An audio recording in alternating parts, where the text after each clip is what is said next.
bersih.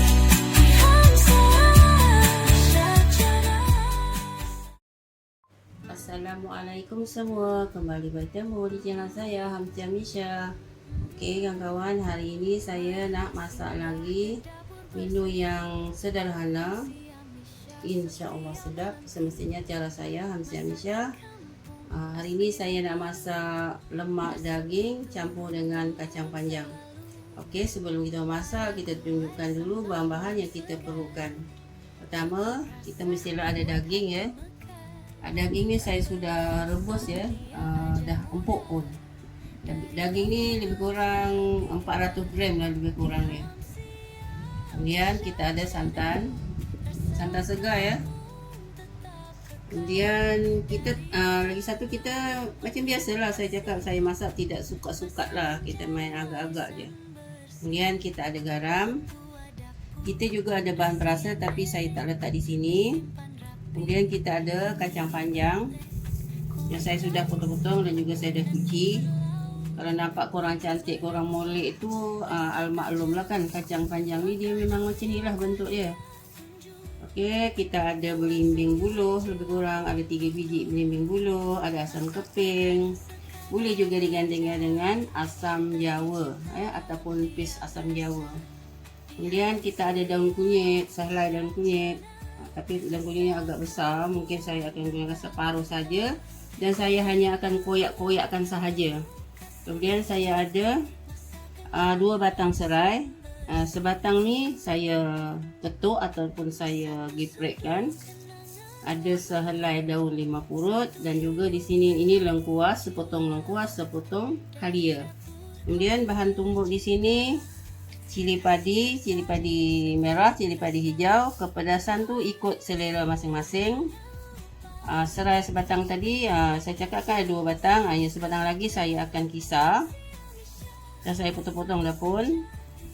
Sepotong kunyit hidup, lebih kurang ada 2 ulas bawang putih dan 3 labu bawang merah kecil.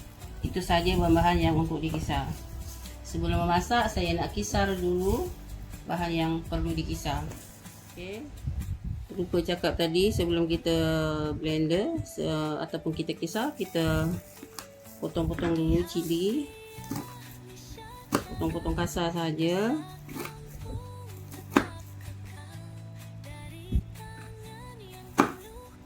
Kemudian kita potong juga bawang merah. Kita nak belah-belah lah sebenarnya, bukan dipotong-potong pun. Ini kunyit ya, kunyit hidup. Kita potong sikit, bagi kecilkan sikit lah. Maaf lah ya kalau membebel, jangan kecam ya. Biasalah kan kalau orang dah tua-tua ni masak, dia akan bebel sikit. Betul lah. Hari ini saya bersama Muhammad Haziq ya, bukan bersama Muhammad Aiman. Okey. Dah kita potong-potong tadi, kita langsung masukkan ke dalam blender yang halus ya, bukan blender kasar.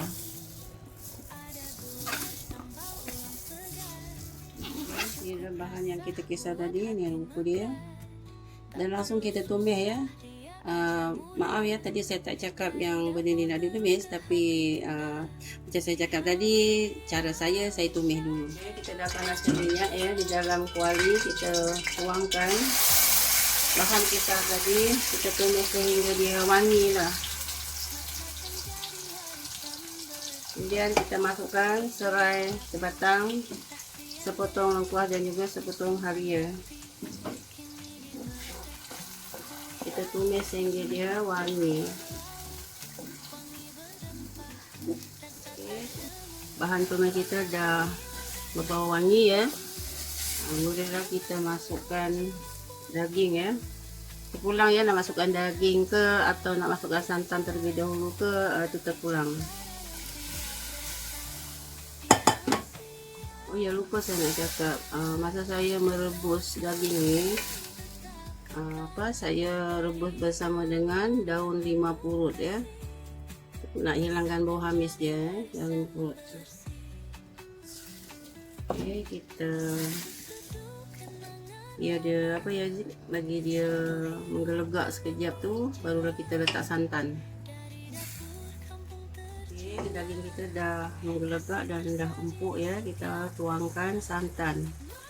Pekat cair itu terpulanglah pada selera masing-masing.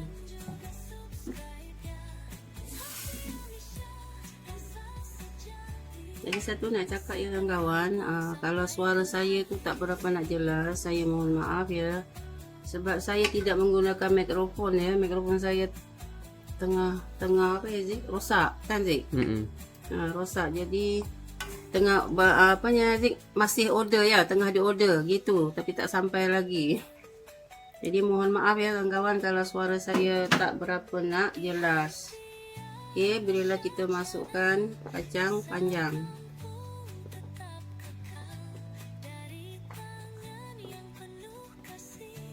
Boleh juga masukkan daun 5 purut dan juga daun kunyit. Kemudian bolehlah kita masukkan garam ya. Sebab kacang panjang ni dia sekejap je.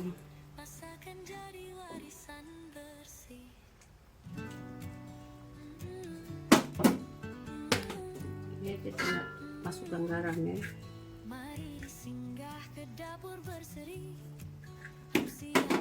Masukkan juga bahan perasa.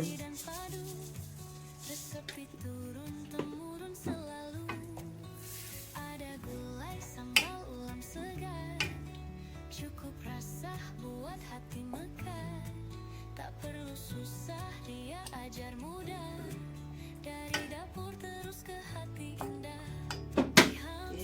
Penghabisan kita letak atau memasukkan belimbing buluh dan juga asam keping. Daging kita gulai gulai lemak ataupun masak lemak daging kita dah masak. Rasanya kita tak hidang kan, nak hidang tak payah. Tak ya. Jadi kita tak payah. Okey.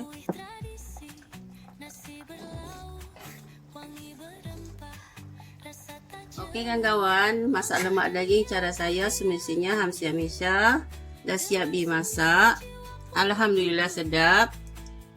Apa lagi Aziz, moga memberikan sikit sebanyak ya manfaat konten saya ataupun masakan saya ataupun video saya pada hari ini. Jumpa lagi di lain video, di lain konten insyaAllah. Terima kasih banyak kawan-kawan yang dah support. Yang belum support tu sudi-sudikanlah support, insyaAllah saya pun support kembali. Okay kawan-kawan, terima kasih banyak. Assalamualaikum.